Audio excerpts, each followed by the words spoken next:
கிளம்பாமா மனோகரண்ணா காலையிலே லீவுன்னு சொல்லி ஒரு ஆசையை காமிச்சியா கடைசி இப்படி கூட்டு வந்து இப்படி கட்டில விட்டு என்ன இதெல்லாம் நியாயமா? இன்னைக்காவது கவர்மெண்ட் லீவ் விட்டுருக்கலாம்ல? இன்னைக்கு சனிக்கிழமை அதுமா அது சரி வராதுண்ணே. ஞாயிற்றுக்கிழமைனா லீவ் போட்டுருவோம் எல்லாரும். இதை நாங்கள் நம்பணும். நீங்கள் முன்னூத்தி இல்லை, அதாவது நாளைக்கு இந்த மாதிரி ஒரு வாய்ப்பு கிடைச்சா தட்டிட்டு ஓடிடலாம். இன்னைக்கு அதனால வாய்ப்பு இல்லை. முத்தண்ணா வாங்கிறது லீவு போட்டிருக்கலாமா? இடமே கிடையாதுண்ணே.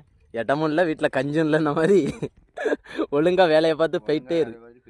அது 200 ரூபாய்க்கு நீ செஞ்சாலும் சரி தான். ஆனால் வேலைக்குங்கிற ஒரு வார்த்தை வந்து அதில் பதிவாகும். லீவு விழுந்திருக்கோம், வேற இடத்துக்கு சுற்றிட்டுலாம் பிடிக்கும், கொஞ்சம் லைட்டாக டேமேஜ் ஆகிட்டா இல்லையா? அதனால லீவு விடலை. அதான் காரணம். கையில் வருமானம் இல்லைன்னா லீவு விழாது, விளையும் கூடாது. ஓகே, செழிப்பு தானே, லீவு போட்டுற வேண்டியதானே?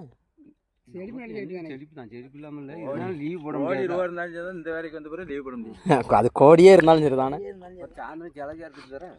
வீட்டில் கேட்கணும். வீட்டில் இருக்கட்டு வேலை செஞ்சுதான்